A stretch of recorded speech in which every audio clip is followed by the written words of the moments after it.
హృదయపూర్వక ధన్యవాదాలు.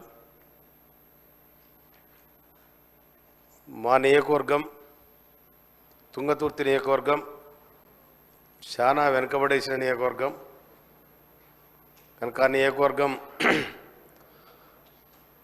దాన్ని జర ముందుకు తీసుకుపోవాలన్న ఆలోచనలో రాష్ట్ర ప్రభుత్వానికి నేను విజ్ఞప్తి చేయడం జరిగింది. ముందుగా గౌరవ మంత్రివర్యులు పొన్నం ప్రభాకర్ గారికి నేను హృదయపూర్వక ధన్యవాదాలు తెలియజేస్తా ఉన్నాను. నేను మోత్కూరులో బస్ డిపో కోసం నేను అప్పీల్ చేయడం జరిగింది. వారు కూడా అంగీకరించారు. అది తొందర చేయాలని మనం చేస్తా ఉన్నాం. అదేవిధంగా మోత్కూరు డివిజన్ చేయాలని చెప్పి గౌరవ రెవెన్యూ మినిస్టర్ గారికి అందరికంటే ముందుగానే నేనే ఇచ్చిన మన లిస్టులు చదవలే. అందుకోసం రెవెన్యూ మినిస్టర్ గారు కూడా నేను అప్పీల్ చేస్తూ ఉన్నాను.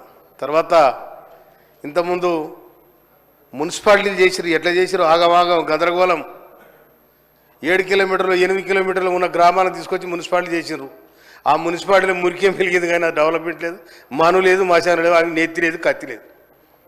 కనుక నా దగ్గర 2 మున్సిపాలిటీలు ఉన్నాయి. అయితే అధ్యక్ష, ఆ మున్సిపాలిటీలకు ఆ కార్మికుల జీతాలు లేవు, డెవలప్మెంట్ లేదు, రూపాయి లేదు, ఆందోళన వచ్చే అవకాశం లేదు. ఈ విధమైన దుస్థితిని మరి ఎందుకు చేసిండ్రు? ఏమో అప్పులు తెచ్చి మొత్తం లైట్లు వేసిండ్రు, రోడ్డు వేయకుండా డివైడర్లు వేసింది. డివైడర్లు వేస్తే బస్సు వచ్చేటట్లేదు, వచ్చిన వాహనం మళ్ళీ వెనక పోయేటట్లేదు, ఏది మళ్ళీ అటు వస్తే ఇటు పోయేటట్లేదు. కనుక ఆ పరిస్థితి ఉంది. ఇవాళ మేము 2 మున్సిపాలిటీలు ఉన్నాయి. మున్సిపాలిటీలో పనిచేస్తున్న కార్మికులు మొత్తం శ్రమజీవులు. వాళ్ళు ఎస్సీ కులానికి చెందిన వాళ్ళు 90% ఉన్నారు. వాళ్ళకు జీతాలు లేవు, మను లేవు, ఏమి లేవు, ఎక్కడ లేదు. కనుక దయచేసి ఆ మున్సిపాలిటీల పరిస్థితి ఏందో కూడా గౌరవ పోయిన ప్రభుత్వం ఆగమేఘాల మీద ఓ పాయ చేసినారు. ఇలా పాడు చేసినారు, కూర్చున్నారు, ఎక్కడ లేదు.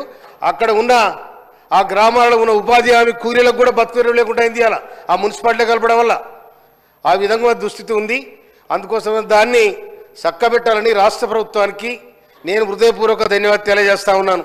అదేవిధంగా తుంగతుర్తిలో 100 పడకల హాస్పిటల్, మోత్కూరులో 30 పడకల హాస్పిటల్, దీన్ని అప్గ్రేడ్ చేయాలని చెప్పి ఆ 30 పడకలు ఉన్న హాస్పిటల్ కూలగొట్టిర్రు.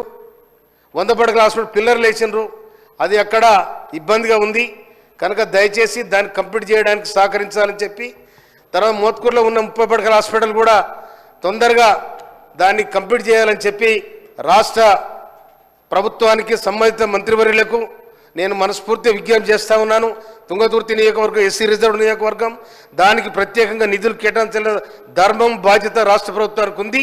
అందుకోసమనే ఆ విధంగా ముందు తీసుకుపోవాలని, అన్నిటికన్నా ముఖ్యంగా మోత్కూరుకి 70 కిలోమీటర్ల దూరాన బస్ ప్రయాణం లేదు.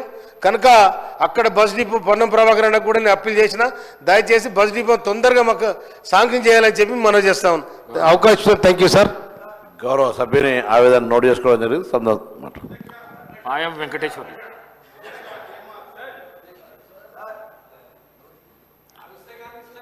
ధన్యవాదాలు.